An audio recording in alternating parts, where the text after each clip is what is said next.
안녕하세요. 어, 얼굴이 좀 타지 않았을까 싶은데, 저는 웬만해가지고 밖에는 잘 안 돌아다니는데, 어, 오늘 좀 야외에 좀 있어야 될 일이 있어가지고, 있어 봤는데 엄청 덥더라고요. 아, 언, 어, 지금 우리가 이런 상황 속에서 생활한 지가 벌써 3년이 다 돼 가는데, 지난번에도 말씀드렸다시피 빠른 시간 내에 가능하면은 어, 지금 진행되고 있는 사건에 대한 결과라도 빨리 한 번쯤은 나왔으면 좋겠다. 결코 한 번으로 끝날 게 아니기 때문에 유죄든 무죄든 상관없이 유죄가 나면은 피고인 측에서 어, 항소를 할 것이고 무죄가 나오더라도 피해자 측에서 어, 항소를 할 거는 뭐 보지 않아도 닥치지 않은 상태라서 치더라도 예상이 되는 것이고, 그 결과가 어떻게 나오든 선고 내용이 재판부에서 어떻게 이해를 하고 판결을 내리는지 정도는 우리가 우선적으로 한번 볼 수 있는 상황이기 때문에 그래서 그게 좀 필요하다. 그리고 제가 이전에 또 한 번, 한 번이 아니고 뭐 수차례에 걸쳐가지고 언급을 했다시피 이 가상자산과 관련해 가지고 대부분의 사기로 뭐 지금까지 제가 나온 사건들은 다 사기로 고소를 하고 뭐 불송치가 되고 송치가 되는 경우도 기소가 되고 기소가 된 상태에서 판결이 난 경우는 기본적으로 현금을 기준으로 해서 현금을 그 재단이든, 피고인 측 상대로 해서 피고인 측에서 관리를 하는 계좌에다가 현금을 넣는 경우가, 제가 지금까지 본 걸로는 그런 경우였었고, 지금과 같은 이런 가상자산을 상대로 해가지고는 이건 사실 입증하기가 사실 좀 힘들죠. 근데 저희 같은 경우는, 어, 일단은 스테이킹을 할 때, 그러니까 뭐 투자라는 용어를 가지고서 투자 개념으로 놓고 봤을 때, 우리는 암호화폐를 했고, 암호화폐의 종류도 네 가지였다. 그 다음에, 어, 이전에 있었던 사건들에 대해 가지고는 한 가지를 가지고서 하는데 대부분은 현금으로 투자를 했다. 그러니까 그 현금을 받아가지고 그에 상응하는 토큰, 뭐 코인을 가진 경우는 거의 없었을 거고 토큰을 나눠줬다라고 보시면 될 것 같습니다. 그래서 이전에도 말씀드렸다시피 현금을 놓고 어, 토큰을 받았는데 그걸 락업을 건다거나 그래서 사용 자체를 못하게 한다거나 아니면은 현금을 주고서 뭐 어떠한 내용들을 기망행위를 해서 어, 뭐 거기에 상응되는 소위 말하는 수익이라든가 원금이라든가 이런 걸 받지 못한 경우인데 저희 같은 경우는 기본적으로 암호화폐로 했다. 근데 제가 이전에도 케이스 스타디움이라는 인넷을 가지고서 커뮤니티 풀에 이 투자를 하는 데에 코인 또는 암호화폐를 투자를 해가지고 이거를 실질적인 투자를 하는 데 사용을 한다는 거는 웃기는 소리다. 스테이블 코인이면은 문제가 다르지요. 스테이블 코인은 변함이 없는 가치를 그대로 가지고서 투자되는 금액만큼을 그대로 현금화를 할 수가 있어요. 이거는 가능해요. 그러니까 일반적인 현금을 하는 것과 똑같은 게 스테이블 코인이니까.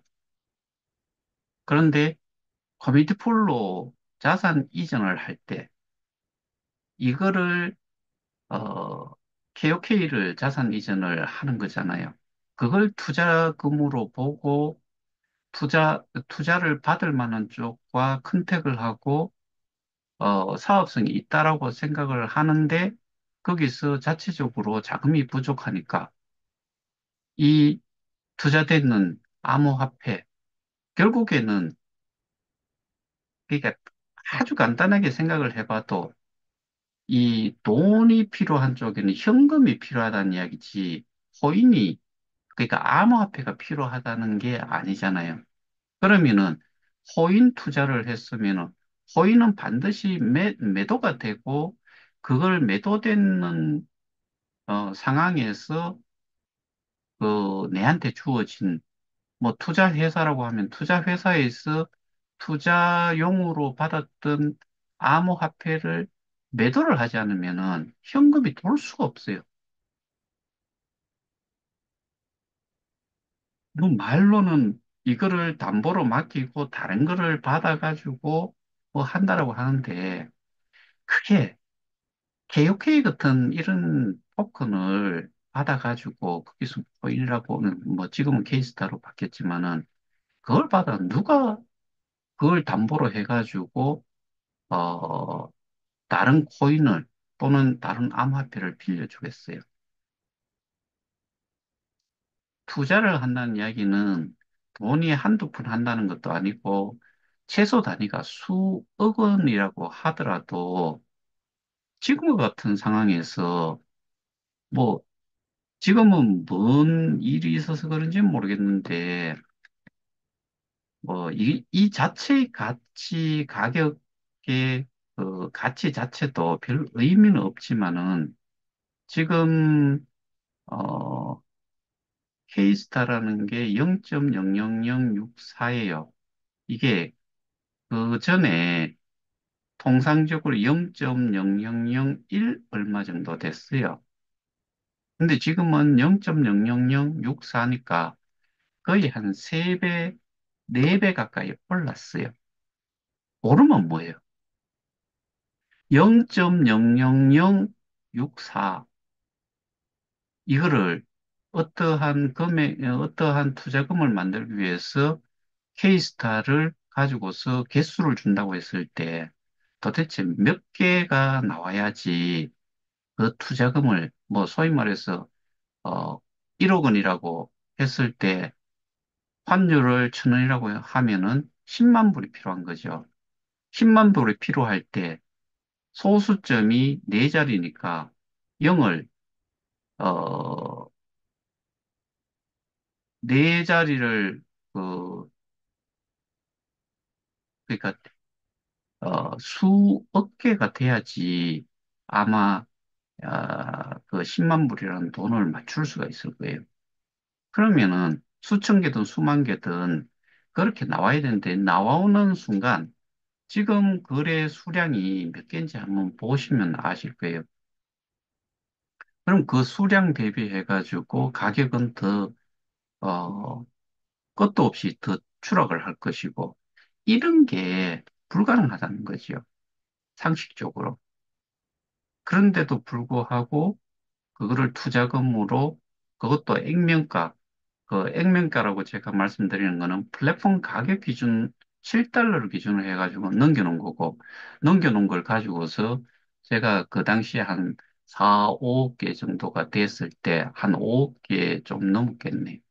그러니까 그 크립티드라는 회사에 이 투자금이 얼마가 모여 있다라고 홈페이지에다가 올려놨냐면은 400 밀리언이니까 결국에는 4억 불이라는 이야기예요. 4억 달러. 4억 달러면은 환율 1,000원으로만 따지더라도 4천억 원이에요. 근데 그게 실제로는 아니잖아요. 그러니까 이런 식으로 어, 이 피해자들을 뭐 거기도 보면은 커뮤니티 폴에 가신 분들도 어떻게 보면은 완전히 속았다는 이야기지요. 근데 사람들은 우리가 항상 좀 이 헷갈리고 오해를 하는 부분이 저는 있는 거라고 봐요. 나의 자산의 가치는 그냥 이 플랫폼 가격 기준으로 해가지고 좋을 때는 내 기준은 7달러 기준이고 경우에 따라 가지고 내가 손해를 본다고 생각했을 때는 거래소의 가격을 자꾸 생각을 해요. 그러니까 결과적으로는 이게 뭐 중심이 없는 거지요. 근데 저희가 가진 가치는 어떻게 보면은 우리가 현금을 재단에다가 어, 현금으로 예치를 했으면은 소위 말하는 스테이킹을 했다라고 하면은 이거는 문제가 다른데 우리는 암호화폐로 했기 때문에 암호화폐의 개수가 또 저기 개수하고 그다음에 거래소의 가격이 정말 중요한데 지금은 우리가 생각하는 우리가 처음에 현금을 가지고 있었을 때 그 가치하고는 비교가 안 될 정도로 되어 있는 상태다. 이거는 확실하게 개념을 가지고서 이해가 아니고 알고 있어야 된다는 게, 제 생각이고, 그리고 이게 상식적으로도 맞는 이야기다라는 거, 그거를 꼭 좀 말씀을 드리고 싶어요. 그러니까 이런 내용들을 안 상태에서 일단은 선거는, 제가 제 개인적인 예상이지만은 뭐 23일 날 9차 공판 이후에는 뭐 공판 일정이 나와 있는 게 없어요. 통상적으로는 두 차수에 해당이 되는 만큼이 먼저 주심 판사가 그거를 어, 기일을 설정을 해놨는데 이번에는 23일에 9차 공판 외에는 지금 언급이 된 게 없어요. 그러면은, 뭐, 어쩌면 그게 또 2주 정도를 생각을 하면은 7월 초순 정도 되면은 선고가 나지 않겠나. 아니면은, 어, 9차 공판을 하고 나서 처음에, 판사가 이야기를 하기를 6월 내로 이 사건을 마무리를 지어 보겠다. 최선의 노력을 다하겠다. 그런 이야기를 했기 때문에 그런 거를 기준으로 생각을 해보면은 23일이 마지막 9차 공판이라고 했을 때 한 일주일을 생각을 하면은 6월 30일 정도가 되지요. 그 주에 선고가 날 것 같지는 않고 모르겠어요. 그거는 어, 재판부의 결정에 따라 가지고 뭐 그렇게 됐고 그 다음에 검사든 피고인 이제 변호사든 그쪽과 이 추가 정인이나 뭐 공판이 필요한지를 협의를 해가지고 결정을 할 거라고 보는데 제가 1차에서 8차까지 그 8차례 공판을 항상 방청을 하러 갔었고 그래서 지금까지 1차에서 8차까지 공판이 있고 나면은 항상 제가 그것과 관련해서는 설명을 좀 드리고 그 공판 내용들을 가지고서 전달을 좀 했는데 뭐 항상 말씀드리지만은 제가 말씀드리는 게 다 맞다라고 말씀은 드릴 수가 없어요. 그거는 상식이고 그런데 어, 이 사건에 대해 가지고 범죄 행위에 대한 부분, 이 문제를 야기시킨 그 내용에 대한 부분은 제 나름대로 어, 누구를 따지더라도 뭐 결코 그 뒤지는 그 내용을 어, 알고 있다라고 그렇게는 생각지 않기 때문에 그래서 그 분위기라든가 나온 내용이라든가 아, 그 내용들을 기준으로 해서 어, 뭐, 제 나름대로 어, 지금까지 제가 알고 있는 내용을 서로 이 비교를 해가면서 뭐 어떤 내용들이 좀 잘못됐다 그런 내용들을 좀 말씀드렸던 거고 그다음에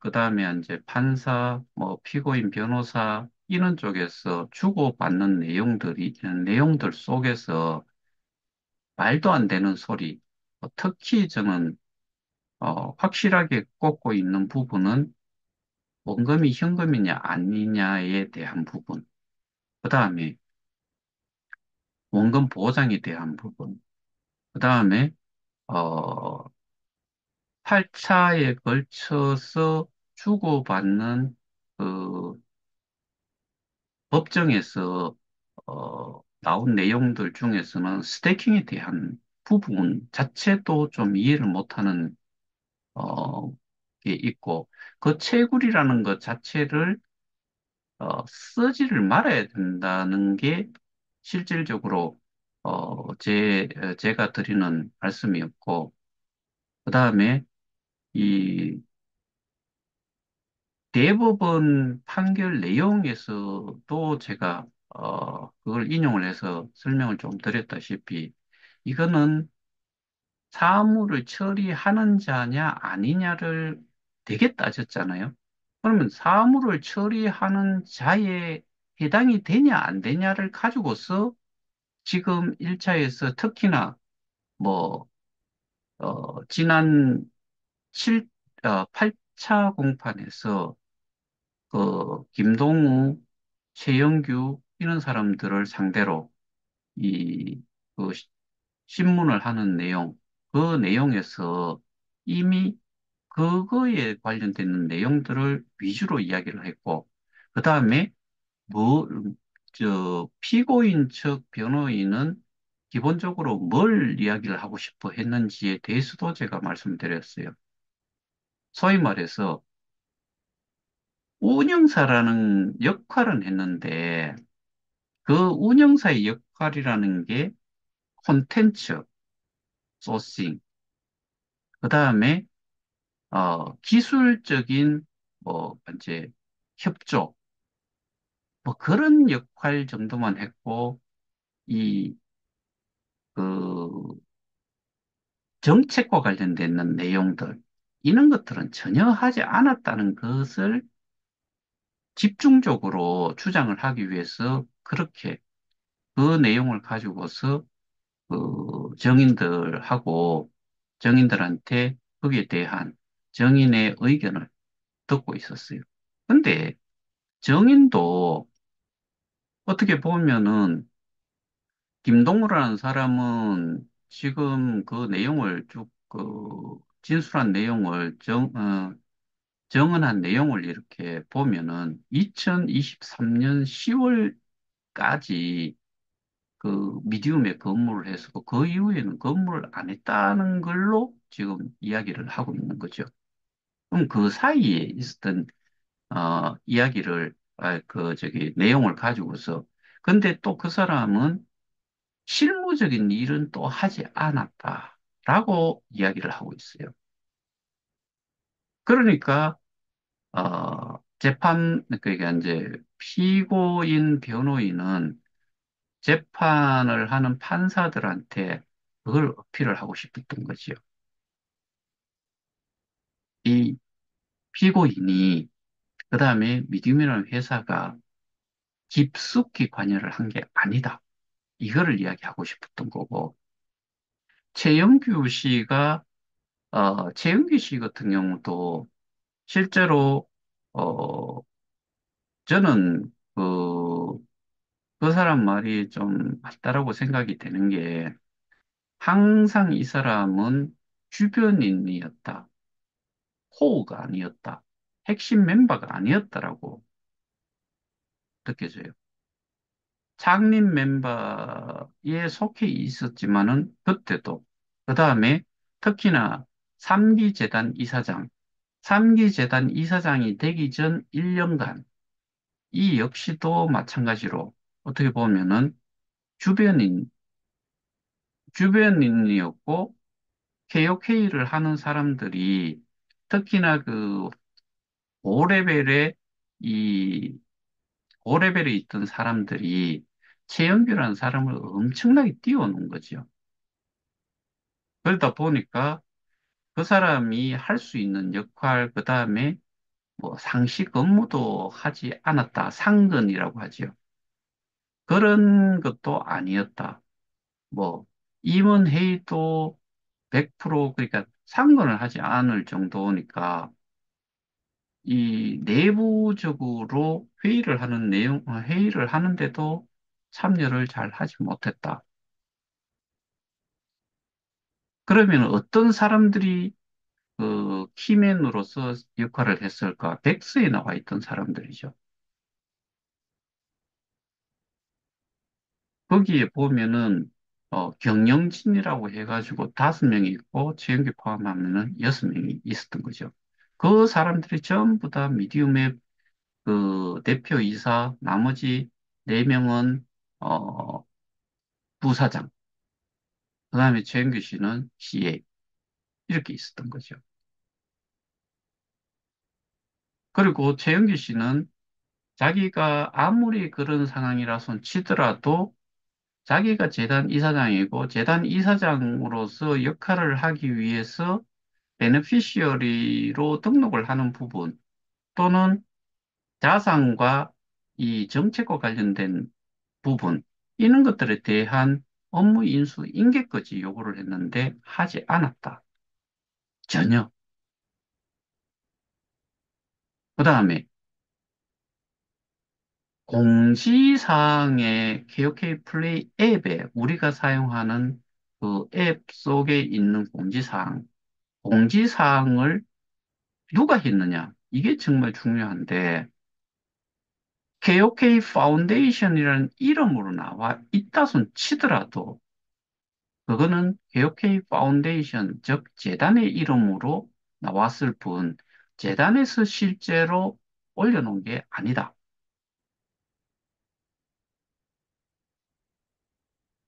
그럼 이거는 누가 올렸느냐? 지금 미디움이라는 회사의 그러니까 그 경영진이라고 하는 쪽에 그 사람 속에는 김동우가 포함이 안 되어 있지만은 김동우라는 사람이 운영 본부장을 했다고 하니까 결국에는 누가 했느냐? 누구의 지시를 받고서?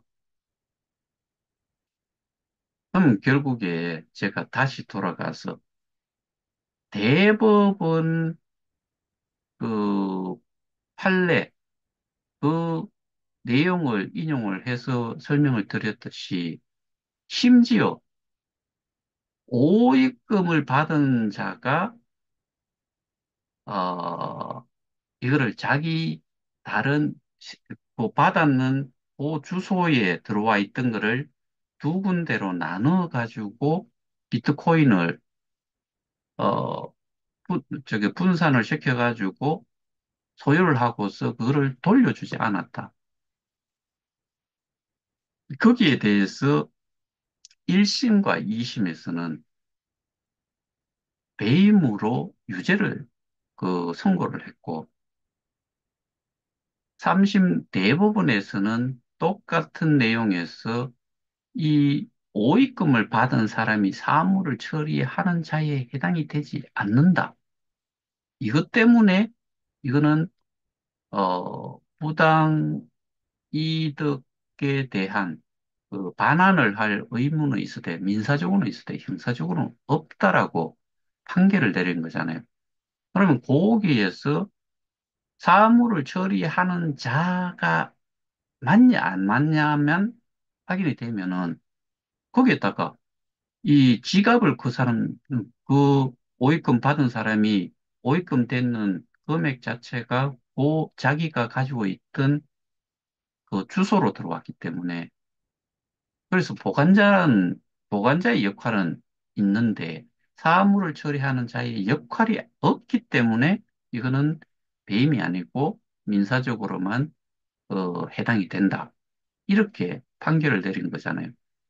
그러면 지금까지 제가 말씀드렸던 내용을 기준으로 보면 사물을 처리하는 자, 보관자이기도 하고 그러니까 결국에 이게 배임이라는 거죠. 배임 행위를 한 구체적인 내용들은 이미 뭐 정말 많이 이제 설명을 드렸기 때문에 더 말씀을 드리지는 않겠는데 그러면 지금까지 이 8차에 걸쳐 가지고 그러니까 법정에 법원에 가서 방청을 하신 분들이 들었을 때 어떤 내용이었는지를 이 되새김질을 해보시면은 지금 제가 말씀드렸던 이런 내용이잖아요. 그러니까 결국에는 이게 단순한 사기에 해당이 되지 않는다. 사기가 어떻게 보면은 좀 단순한 거지요. 기준 하나만 딱 놓고 보면은 희망을 했다는 거죠. 근데 우리가 그 이 범죄에 대해 가지고 추정을 하는 쪽의 사람들은 대부분이 이 사후에 그러니까 이제 투자금을 넣었다는 기준, 그러니까 거기서는 뭐 소위 말해서 현금처럼 이야기를 계속 한 거잖아요. 현금을 넣는 기준, 그 이후의 것을 주로 또 뭐, 가지고서 예를 들면은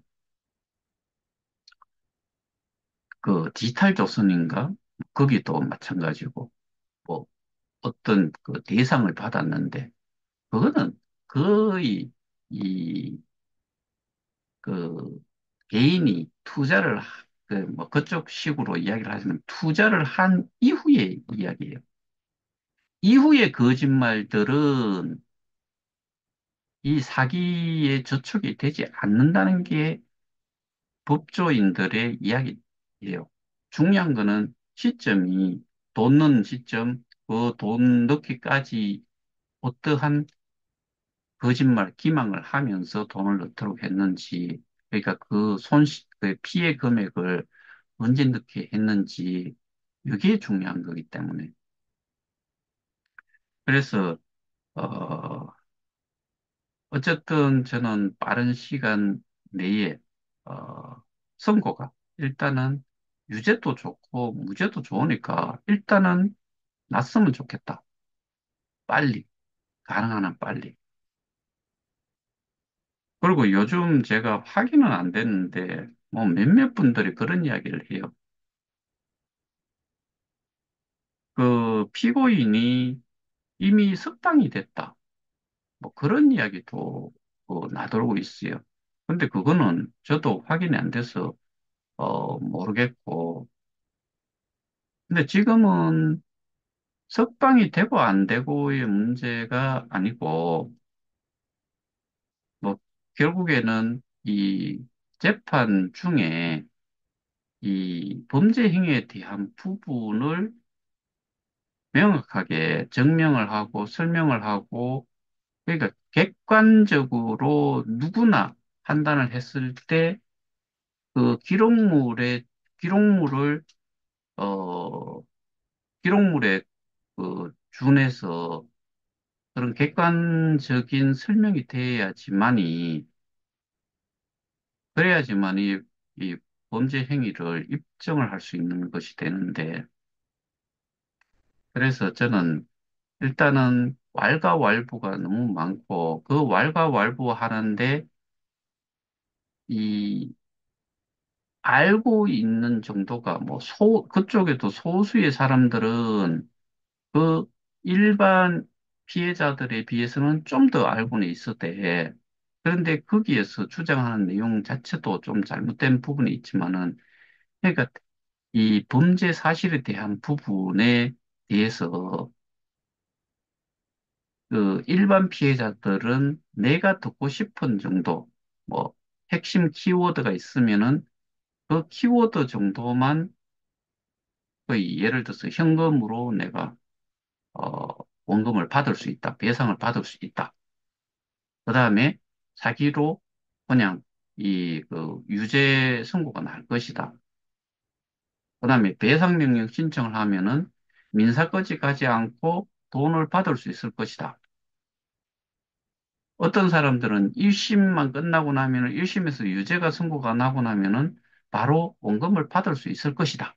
이렇게까지도 생각을 하고 있으니까. 그러니까 자기가 들은 내용 중에서 내가 그러니까 돈을 찾고자 하는 그러니까 원금 회복을 하고자 하는 그 부분만 맞춰지면은 그런 내용만 나오면은 그것만 이제 귀에 담고 그걸 또 머릿속에 기억을 하는 것이요. 나머지는 모르니까 뭔 소리인지 기당한 소리처럼 듣기니까 그거는 다 무시를 하고 그 부분만 생각을 그러니까 기억을 하고 그것만 이제 쫓아가는 거지요. 근데 이 원금이라는 부분이 어떻게 계산을 해줄 건지 정말 난해하지요.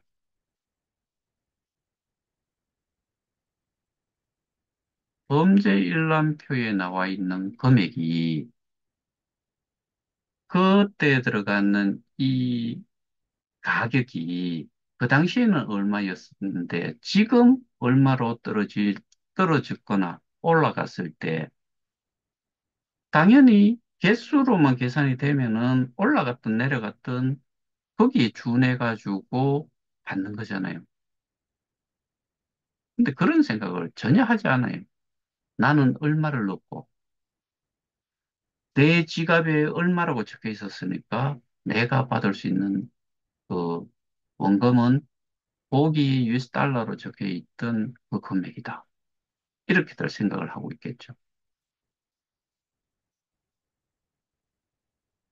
그래서 실망하지 말고 이런 내용들을 좀 제대로 스스로도 좀 판단을 해봐야 된다라는 것을 저는 계속해서 말씀을 드려왔던 거고,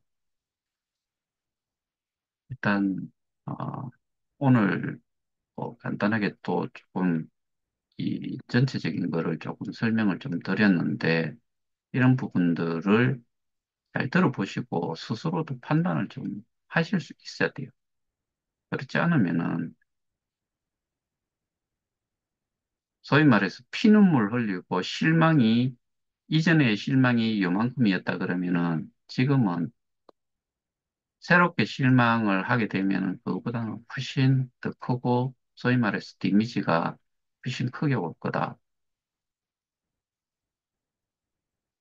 제가 지난번에도 말씀드렸다시피 뭐 기존에 그 사기다, 뭐 유사수신이다, 방문판매법 위반. 근데 나머지에 대해 가지고는 유사수신과 이 방문판매법 위반에 대해 가지고는 전혀 제 기억으로는 법정에서 전혀 언급이 되지 않았다.